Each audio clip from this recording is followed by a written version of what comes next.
Well, welcome to my channel. This is for a Splish Splash, and finally I am here to show you what me and my family did down in Germany for a few days last week. It was a really good time. As you can see, we're driving on this beautiful Autobahn.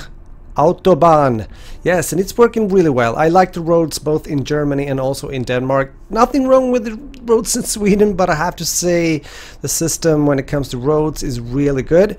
And of course, with a little help of Google Maps, you can get almost anywhere. And it also did help us when it was like traffic jams and stuff, giving us an alternative so we could go around things, you might say. But honestly, it was a really good trip. I mean, sure, you sit a lot in the car, but it's definitely worth it. I'm gonna show you some cool stuff that we did. I hope you will enjoy, give you some info as well when it comes to both Heide Park and the Miniatur Land, the wonderful miniature land. One of the days it was raining, and why not do something indoors, and that we did. We went into Hamburg and to something called Miniatur Wunderland. Yes, I'm trying to speak German, okay? It's actually Miniatur Wonderland in English, and this is something that is definitely worth visiting. Especially if you like railways and models and stuff, you will get plenty of this. And also if you want to learn something, maybe about history, here in the first room, you might say, you were shown the same place over and over again, so to speak, but in different time ages. That was really fascinating, and the details, the work they have put into this is just amazing. Now, this model railway attraction in Hamburg, Germany is actually the largest of its kind in the world. I got stunned because I wasn't expecting so much, meaning that I thought it would only be like maybe, you know, 1 or 2 rooms, because I could just imagine how many hours it would take to put this together. But no, it was actually quite a few. When you go into here, you will be able to see fictitious cities, you know, like, well, fixtures that are actually existent in reality. So they must have had like photos and stuff when they started to build all these places, countries and models. So this is both the Alps in like Austria and Hamburg, America, Scandinavia, Switzerland, and also a replica of the Hamburg airport and Italy. So yeah, there's a lot to see, and it took many hours. We took our time, and because it was so nice just to get closer and look into all the details they put into their work. There is about 6,800 square meters when it comes to the floor space, and out of these floor space square meters, the model itself takes like 1,490 square meters, so you can imagine it's quite a lot of things to check out when you're here. I also read that by 2020 this place, the exhibit, is expected to have reached its final construction phase. And they're going to include at least a total of 10 new sections in a model area of over 2,300 square meters. It's a lot of numbers, but I think it's worth mentioning so you get a kind of picture of how big it actually is. Another cool thing that you can see right here is that it has a kind of day and night cycle.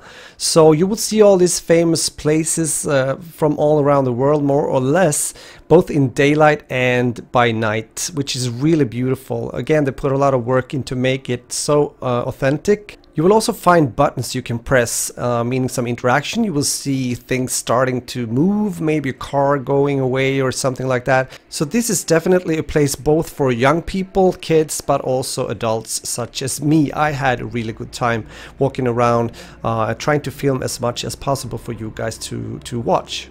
The trains you're seeing passing here and there, they are many, which also means that you will find a lot of railway. The exhibit actually includes 1,300 trains made up of over 10,000 carriages, over 100,000 moving vehicles, and about 500,000 lights, 130,000 trees, and 400,000 human figurines. Now, that's a lot to see, so I definitely recommend you, if you go here, have at least 2-3 hours available so you don't have to be in a hurry. Other sections that will be added later on, as mentioned before, will be France, England, Africa and Australia. At least that's what I can see right now. The construction of the first part started in December 2000, so it's like 17 years ago, and the first 3 parts, which were Knuffingen, Central Hamburg and Austria, were completed in August 2001. And it's nice to see that this project was created by 2 brothers, actually 2 twin brothers named Frederick and Gerrit Brown. If you consider to go here, I highly recommend you to book your tickets in advance online. We didn't know about this feature, we couldn't see it anywhere, but anywho, when we got here it was full and we were told that we would have to wait like 5-6 hours or something to get in. But there was a nice lady, she saw our desperation, you might say, so we actually got in, which was a good thing, so we could experience this, because we didn't have so many days to do all this stuff, so that was really sweet. And again, this is a really nice place to go. If you get hungry, you can go and take a coffee or something, or some snacks, or a light kind of lunch, you might say, that's available in the cafeteria. When you're watching this, you might be wondering how they are taking care of all this. Well, first of all, there's a lot of people working here, it kind of goes without saying, but also if you're walking around here, eventually you will stumble upon something like a control center. You will have a lot of guys sitting there in front of multiple screens, I would say like 10-15 screens, and of course also a lot of computers, the same amount, being able to handle all these trains and cars and trucks and these interactions and the lights, well, everything. So I guess they have a kind of strong backup with fuses and stuff and electricity in the backyard if something would happen to this. But anyhow, we are moving away from Miniatur Wonderland. We're gonna go to another city. We're gonna go to Soltau, or the close by areas of Soltau, to a amusement park, a theme park called Heide Park. Before we do that, you will see a glimpse of a northern city in Sweden called Kiruna. Yes, this is a Scandinavian part. There were some parts from Norway and such as well. This is the snowy Kiruna with the mines, but here we are going into Heide Park, close to Soltau, and fortunately we did have a good day when it comes to the weather. It was going a bit back and forth with clouds and sun, but overall it was a good temperature, so we could have a really good time. And as you can see, it's a very beautiful park. It's a lot of spaces to walk around, but of course we are here for the action. Here, the first one, called the Kraken. I mean, who doesn't want to go into the belly of the Kraken? Way back there was actually a wildlife park here called Heidenhof, and that park was named after a chapel that was built here in 1350, so it goes way back when it comes to the name. If you're planning to do the park for many days, you might be interested to stay in the area or actually live at the amusement park or the theme park.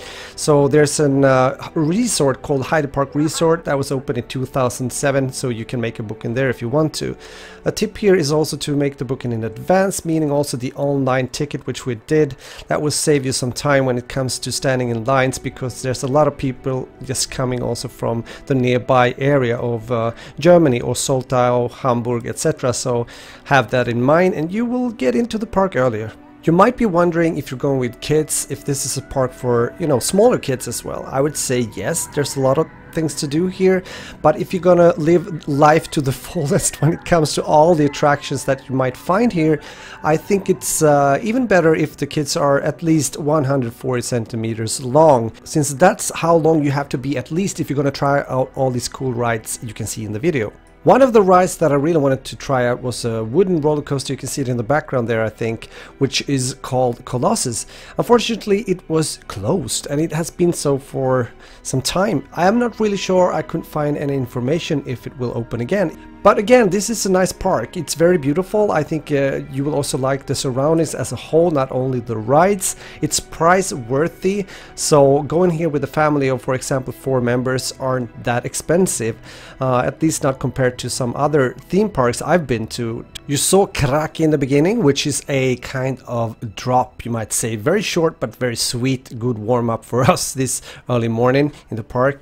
Another good ride is called Big Loop. We also have the Schweizer Bobbahn, which was a really cool bob ride. I also want to mention Limit. check that out. And of course, my favorite of the day, which is called Flug der Dämonen. That was my favorite. Unfortunately, I couldn't go more than once, but maybe we come back to this park again. I can highly recommend it. It was really, really nice, and we had a beautiful day.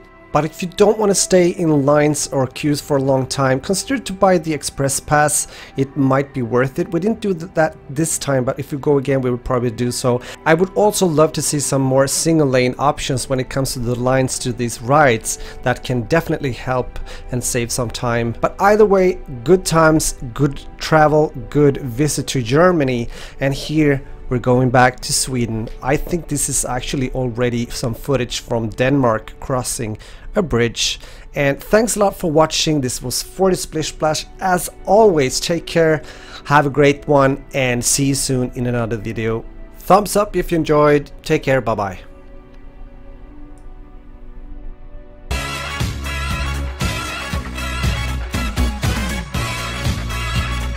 I ain't afraid of no ghosts.